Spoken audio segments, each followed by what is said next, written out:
Friends, welcome back to my channel Shikha educational and technical classes. So friends, आज के video में हम बात करेंगे पीएमआर स्पेक्ट्रम की। आज मैं आपको पीएमआर स्पेक्ट्रम, जिसे एनएचएमआर स्पेक्ट्रम भी कहते हैं, इसके बारे में सारा कंप्लीटली डिटेल से बताऊंगी। और ये भी बताऊंगी कि मतलब किसी सैंपल में इसका सिग्नल्स की संख्या कैसे प्राप्त करते हैं। और ये भी बताऊंगी कि मतलब कैसे पता कर सकते हैं कि कंपाउंड में कितने सिग्नल्स है, मतलब किसी यौगिक में कोई कंपाउंड है उसमें कितने सिग्नल्स है और हमें इसका ग्राफ कैसे प्राप्त होगा। मैंने एनएमआर स्पेक्ट्रोस्कोपी और एनएमआर स्पेक्ट्रोमीटर दोनों पर वीडियो बना दिया था। इसके 2 पार्ट है। आई होप गाइड आपने देख लिया होगा, बट अगर अभी तक आपने उसे नहीं देखा देन आप उसको प्लेलिस्ट में जाकर के देख सकते हो। आपको ऑर्गेनिक केमिस्ट्री की प्लेलिस्ट मिल जाएगी। सो फ्रेंड्स, आप उसको वॉच कर लेना, क्योंकि ये जो पीएमआर स्पेक्ट्रम है उसी से रिलेटेड है। तो फ्रेंड्स, विदाउट टाइम वेस्ट किए अपना वीडियो स्टार्ट करते हैं। बट अगर अभी तक आपने मेरे चैनल को सब्सक्राइब नहीं किया तो नीचे आपको रेड कलर का सब्सक्राइब आइकन दिख रहा होगा, उस पर प्रेस करके चैनल को सब्सक्राइब कर लीजिए और बेल आइकन को प्रेस कर लीजिए, जिससे आपको न्यू अपडेट्स मिलती रहें। तो फ्रेंड्स, हमारा टॉपिक है पीएमआर स्पेक्ट्रम। तो पीएमआर स्पेक्ट्रम को जानने से पहले हम इसका फुल फॉर्म जान लेते हैं। तो पीएमआर का फुल फॉर्म होता है प्रोटॉन मैग्नेटिक रेजोनेंस। अब हम इसकी डेफिनेशन जान लेते हैं। इसका फुल फॉर्म होता है प्रोटॉन मैग्नेटिक रेजोनेंस। तो सबसे पहले आप एग्जाम में इसका फुल फॉर्म लिख देना। एंड अब हम इसकी डेफिनेशन जानते हैं। हाइड्रोजन न्यूक्लियस से प्राप्त होने वाला एनएमआर स्पेक्ट्रम 1H एनएमआर या पीएमआर स्पेक्ट्रम कहलाता है। तो इस डेफिनेशन को समझने से पहले आप थोड़ा सा बेसिक समझ लो, जिसको आपको इजीली समझ में आ जाएगा। ये मैंने आपको एनएमआर स्पेक्ट्रोस्कोपी में पहले बता चुकी हूँ, बट पीएमआर में से जानना जरूरी है, तो फिर से मैं आपको इसे बता देती हूँ ताकि आपका जो कॉन्सेप्ट है वो क्लियर हो जाए। देन ये है ये ऑर्गेनिक कंपाउंड है। ये कोई ऑर्गेनिक कंपाउंड है जिसका हमें स्पेक्ट्रम निकालना है, मतलब जिसका हमें सिग्नल प्राप्त करना है। तो ये मैंने आपको पहले ही बताया था, जो ये कंपाउंड होता है ये हमारा मॉलिक्यूल्स मतलब अणुओं से मिलकर के बना होता है। और जो ये हमारे अणु होते हैं ये एटम से मिलकर बने होते हैं। और एटम्स में मतलब जो ये न्यूक्लियस है, जो एटम्स का न्यूक्लियस रहता है, ये प्रोटॉन और न्यूट्रॉन से मिलकर बना होता है और इलेक्ट्रॉन इसके चारों ओर चक्कर लगाते हैं। ये मैंने आपको पहले ही कॉन्सेप्ट क्लियर कर दिया था। तो देन हमें क्या देखना है, हमें हाइड्रोजन का निकालना है। तो हमें हाइड्रोजन का निकालना है, तो यहाँ पर हम हाइड्रोजन के बारे में पढ़ेंगे, क्योंकि इसमें जो एनएमआर स्पेक्ट्रम है, जो एनएमआर का स्पेक्ट्रम है, इसमें हम हाइड्रोजन के जो मतलब हाइड्रोजन का स्पेक्ट्रम है उस जो हाइड्रोजन का जो एनएमआर स्पेक्ट्रम होता है उसी को हम पीएमआर स्पेक्ट्रम बोलते हैं। मतलब जो हाइड्रोजन का जो हम एनएमआर स्पेक्ट्रम निकालते हैं उसी को पीएमआर स्पेक्ट्रम बोलते हैं। इसलिए यहाँ पर हम हाइड्रोजन के बारे में पढ़ेंगे। तो हाइड्रोजन में क्या है, जो प्रोटॉनों की संख्या है वो 1 है और 1 ही न्यूट्रॉन है। तो हमें फिलहाल तो प्रोटॉन की संख्या पर ध्यान देने, क्योंकि हमें प्रोटॉन के बारे में जानना है। तो जो प्रोटॉन की संख्या है वो ऑड नंबर में है, और जो संख्या ऑड नंबर मतलब विषम संख्या में होगी हम उसी को लेंगे, इसलिए हम हाइड्रोजन को लेते हैं। देन हमारी डेफिनेशन क्या है, हाइड्रोजन न्यूक्लियस से प्राप्त होने वाला एनएमआर स्पेक्ट्रम 1H एनएमआर या पीएमआर स्पेक्ट्रम कहलाता है। क्या बोल रहा है, ये जो हाइड्रोजन न्यूक्लियस से प्राप्त होने वाला जो एनएमआर स्पेक्ट्रम होता है उसी को 1HMR या पीएमआर स्पेक्ट्रम बोलते हैं। नेक्स्ट हमारा पॉइंट क्या है, जब प्रोटॉन को मैग्नेटिक एरिया में रखा जाता है तो वह एनर्जी का एब्जॉर्प्शन करके लो एनर्जी लेवल से हाई एनर्जी लेवल में चला जाता है। तो क्या बोल रहा है, जब हम मतलब किसी प्रोटॉन को हम किसी स्ट्रॉन्ग मैग्नेटिक फील्ड या मैग्नेटिक एरिया में रखते हैं तो क्या होता है, तो वह एनर्जी को क्या करता है, अवशोषित करता है, मतलब उसकी एनर्जी को एब्जॉर्प्शन करता है। एंड क्या होता है, जो जब उसको एनर्जी मिलती है delta V is equal to H mu, जब उसको एनर्जी मिलती है देन वो क्या करता है, जो उसकी लो एनर्जी लेवल है उससे वो हाई एनर्जी लेवल में चला जाता है। तो हम यहाँ पे एनएमआर स्पेक्ट्रोमीटर का फिगर देखेंगे। मैंने ये आपको एनएमआर स्पेक्ट्रोमीटर में पहले ही बता दिया था। जब कोई प्रोटॉन है उसको हम सैंपल ट्यूब में रखते हैं। प्रोटॉन मतलब ऐसा कोई कंपाउंड जिसमें मतलब प्रोटॉन प्रेजेंट रहते हैं, कोई कंपाउंड है जिसमें प्रोटॉन उपस्थित रहते हैं। तो जब हम इसे मैग्नेटिक एरिया में रखते हैं तो प्रोटॉन्स ऊर्जा का अवशोषण करने लगते हैं। तो क्या होता है, जब हमने किसी ऐसे कंपाउंड को सैंपल ट्यूब में मतलब मैग्नेटिक एरिया में रख दिया तो क्या करते हैं, जो प्रोटॉन होते हैं ये एनर्जी का एब्जॉर्प्शन करने लगते हैं। जिससे क्या होता है, जो ये होता है वो प्रोटॉन लो एनर्जी लेवल से हाई एनर्जी लेवल में चला जाता है। तो यही यहाँ पे बता रहे हैं, क्या बता रहे हैं, जब प्रोटॉन को मैग्नेटिक एरिया में रखा जाता है, मीन्स जब हमने उसको 2 चुंबकों के बीच में सैंपल ट्यूब में रखा किसी कंपाउंड को, उसमें प्रोटॉन थे, तो क्या किया उसने प्रोटॉन ने, तो वह एनर्जी का एब्जॉर्प्शन करके, तो जो एनर्जी होती है delta is equal to H mu, तो वो उसका एब्जॉर्प्शन करके क्या करता है, लो एनर्जी लेवल से वो हाई एनर्जी लेवल में चला जाता है। इसके बाद क्या होता है, इस सिचुएशन में हमें स्पेक्ट्रम का एक सिग्नल प्राप्त होता है जिसे एब्जॉर्प्शन पीक कहते हैं।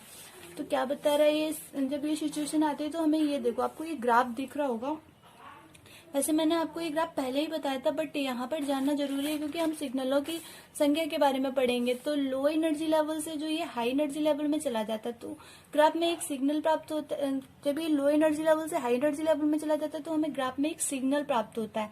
इसे क्या बोलते हैं? इसे एब्जॉर्प्शन पीक बोलते हैं। तो हमें मतलब यह पता लगाना है कि मतलब जो कंपाउंड है उसमें सिग्नल्स की संख्या कितनी है।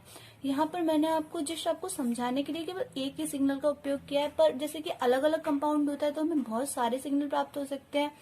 तो आप इतना समझ लीजिए, इसे पीएमआर स्पेक्ट्रम कहते हैं। अगर आपको इसे लंबा करना है, मतलब लंबा बताना चाहो तो क्या कर सकते हो, जो एनएमआर स्पेक्ट्रोमीटर का फिगर बनाया था तो देन आप उसको इसमें बना सकते हो, यहाँ पर उस फिगर को एक्सप्लेन कर सकते हो, जिससे ये मतलब आपको अगर एग्जाम में थोड़ा लॉन्ग टाइप क्वेश्चन आता है तो आप एनएमआर स्पेक्ट्रोमीटर का फिगर बना के इसे एक्सप्लेन कर सकते हो, क्योंकि यह भी पीएमआर स्पेक्ट्रम में ही आता है। तो देन हमें क्या करना है, अब इसके सिग्नल में प्राप्त जो number of signal from a sample, मतलब सैंपल में प्राप्त सिग्नलों की संख्या को निकालना है।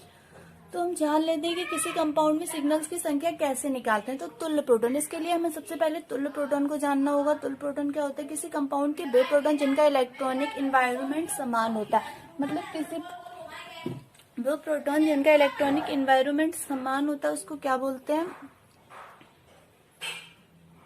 जान लेंगे तुल्य प्रोटॉन मतलब क्या है? किसी कंपाउंड के प्रोटॉन जिनका इलेक्ट्रॉनिक इन्वायरमेंट समान होता है वह तुल्य प्रोटॉन कहलाते हैं।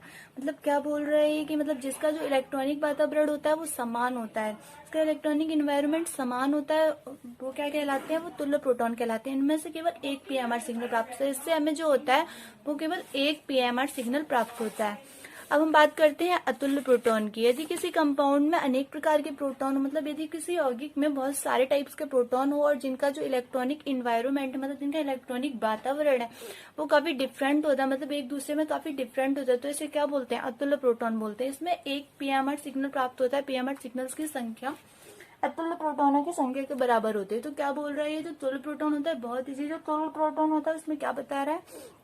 उसमें इलेक्ट्रॉनिक जो इन्वायरमेंट होगा, मतलब जो वातावरण होगा इलेक्ट्रॉनिक, वो मतलब समान होगा।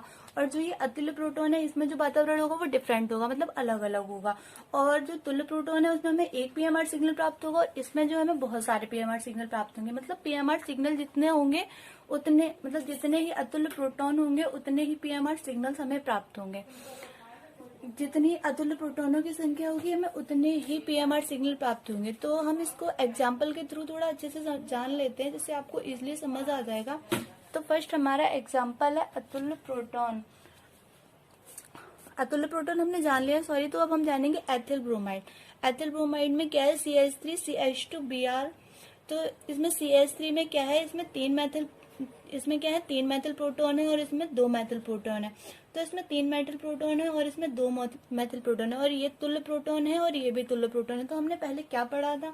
तो मैंने आपको ये बात पहले ही बताई थी कि जो मतलब तुल्य प्रोटॉन होता है उसमें हमें जिसका इलेक्ट्रॉनिक इन्वायरमेंट समान होता है उसमें हमें एक पीएमआर सिग्नल प्राप्त होता है। तो हमें एक CH3 में जो ये CH3 है इसमें 3 मैथिल प्रोटॉन है तो इसमें हमें एक सिग्नल प्राप्त हुआ। और ये जो CH2 है ये भी एक तुल्य प्रोटॉन है तो हमें इसमें एक सिग्नल प्राप्त हुआ, तो हमें 2 सिग्नल प्राप्त हुए। अब बात आती है कि ये कैसे पता लगाएं कि तुल्य प्रोटॉन कौन सा, मतलब अब हमें ये जानना है कि हम कैसे पता लगाएं कि ये तुल्य प्रोटॉन है या तुल्य प्रोटॉन। फर्स्ट तो हमने ये जान लिया कि जो ये CH3 है ये तुल्य प्रोटॉन है। इसमें तुल्य प्रोटॉन का अगर जैसे मतलब किसी का इलेक्ट्रॉनिक इन्वायरमेंट समान होता है तो उससे हमें एक स्पेक्ट्रम प्राप्त होगा। तो ये 2 है, ये दो तुल्य प्रोटॉन है तो इसमें हमें एक प्राप्त हो, तो इसमें हमें एक प्राप्त हो, तो हमें 2 सिग्नल प्राप्त हुए। अब बात ये आती है कि हम कैसे पता लगाएंगे कि मतलब ये तुल्य प्रोटॉन है या अतुल्य प्रोटॉन है। तो फ्रेंड्स इसको पता लगाने के लिए हम क्या करेंगे? तो जैसे कि आप सपोज करो बाय द वे कि जिसमें ये एक हाइड्रोजन है ये हमने इससे निकाल दिया, हमने इससे हाइड्रोजन निकाल दिया, तो क्या रहेगा? जो इसका इलेक्ट्रॉनिक इन्वायरमेंट है उसमें कोई फर्क नहीं पड़ेगा, मतलब समान रहेगा। इस प्रकार हम देखते हैं कि मतलब इसमें कोई चेंजमेंट नहीं होगा। तो इस प्रकार हम पता लगा लेंगे कि मतलब कौन तुल्य है कौन अतुल्य है। वैसे अगर मैं सारे प्रोसेस बताऊंगी तो ये आपके लिए डिफिकल्ट हो जाएगा और आपके सिलेबस में मतलब कुछ ही कंपाउंड है जिनका आपको निकालना होता है। सो फ्रेंड्स मैं आपको यहाँ पे इजी ट्रिक में बता दे रही हूँ, सो आप उसको कम्प्लीटली कर पाओगे। तो अब हम सेकंड देखते हैं, इसमें क्या बता रहा है कि एथेनॉल का निकालना है। तो CH3 CH2OH, तो इसमें क्या हुआ? इसमें 3 प्रोटॉन है, एक CH3 में है, एक CH2 में है और एक ये हाइड्रोजन, ये 3 है। तो हमें इसमें क्या होगा, इसमें हमें 3 सिग्नल प्राप्त होंगे, CH3, CHCl, CH3 है, 2 क्लोरोप्रोपेन और ये CH3। तो हमें क्या प्राप्त होगा, तो जो ये CH3 CHCl है, तो यहाँ पर जो ये CH3 है, ये CH3 जो दो आपको दिख रहे हैं यहाँ पर, ये तुल्य प्रोटॉन है, क्योंकि जो इनका इलेक्ट्रॉनिक इन्वायरमेंट है, मतलब जो इनका इलेक्ट्रॉनिक वातावरण है वो समान रहेगा, मतलब एक ही रहेगा। तो इससे हमें एक स्पेक्ट्रम प्राप्त हुआ, मतलब एक सिग्नल प्राप्त हुआ। तो सॉरी, स्पेक्ट्रम नहीं, सिग्नल। तो हमें इससे एक सिग्नल प्राप्त हुआ। अब हम जो हमारा ये बच रहा है CHCl, तो ये जो है हमारा ये बी ऑप्शन है, तो A और B, तो दोनों को मिला के हमें 2 सिग्नल प्राप्त हुए। अब हम नीचे वाला देख लेते हैं, CH3 CH2 CH2 Br। तो इसमें क्या है, इसमें A B C, इसमें 3 प्रोटॉन है। इसमें प्रोटॉनों की संख्या कितनी है, 3 है। इसमें हाइड्रोजन का अब इसमें कोई नहीं है, यहाँ पे 3 ही है। तो यहाँ पर 3 प्रकार के प्रोटॉन है, तो हमें 3 PMR सिग्नल प्राप्त होंगे। ऐसे ही यहाँ पे है कि CH3 ClHH, तो ये जो है, ये हमारे जितने हाइड्रोजन होते हैं उतने हमें सिग्नल प्राप्त होते हैं। यहाँ पे जितनी पॉइंट में हाइड्रोजन होगा हमें उतने प्रोटॉन प्राप्त होंगे, क्योंकि हम हाइड्रोजन के लिए देख रहे हैं। आपको ये पॉइंट नोटिस करना है, क्योंकि हम हाइड्रोजन के लिए देख रहे हैं, क्योंकि ये स्पेक्ट्रम जो होता है हमें हाइड्रोजन से प्राप्त होता है। तो जहां जहां पर हाइड्रोजन है हमें उतने प्रोटॉन प्राप्त होते हैं। तो इसमें 3 पॉइंट पे हाइड्रोजन है, तो CH3HH, तो ये 3 प्रकार के जो है हमें PMR सिग्नल प्राप्त हुए। तो फ्रेंड्स, हम नेक्स्ट एग्जाम्पल देख लेते हैं। हमारा नेक्स्ट एग्जाम्पल है। इसमें एक ये हाइड्रोजन है, एक ये ब्रोमीन है और एक ये हाइड्रोजन है। तो इसमें कितने हाइड्रोजन है, इसमें हाइड्रोजन के 3 पॉइंट है ना, 3 प्रोटॉन है ना। तो इसमें 3 प्रकार के प्रोटॉन है, तो हमें कितना 3 PMR सिग्नल प्राप्त होगा। तो आप बस इतना देखना कि मतलब हाइड्रोजन के पॉइंट कितने हैं, बस आप इसी तरीके से करना, तो आप इसे इजिली कर पाओगे। ये जो अतुल्य वाला फॉर्मूला और ये जो तुल अतुल को आपको सारा डिफरेंट अगर पूरा प्रोसेस में बताऊंगी तो काफी डिफिकल्ट हो जाएगा और वीडियो भी काफी लंबी हो जाएगी और आप एग्जाम में सारा लिख भी नहीं पाओगे। इसलिए ये ट्रिक से बताया, बुक में भी शायद इसी टाइप से दिया, आप चेक कर लेना। थोड़ा सा ट्रिक लगा के आप इजिली सिग्नल्स की संख्या वगैरह सारा कंप्लीट ही निकाल सकते हो। बस इतना देख लेना कि प्रोटॉन कितने हैं, क्योंकि हमें इनमें PMR हाइड्रोजन न्यूक्लियस से प्राप्त होने वाले स्पेक्ट्रम के बारे में पढ़ते हैं। तो हमें बस केवल हाइड्रोजन कितने हैं, मतलब कितने प्रोटॉन है, यही पता लगाना होता है। सो फ्रेंड्स, आप इसको अगर 2-3 बार वीडियो को देखोगे देन आप इसको इजिली कर पाओगे। So friends, if you like my video then subscribe my channel, also do like, comment and share, never forget to press bell icon and never miss an update. Thanks for watching my video.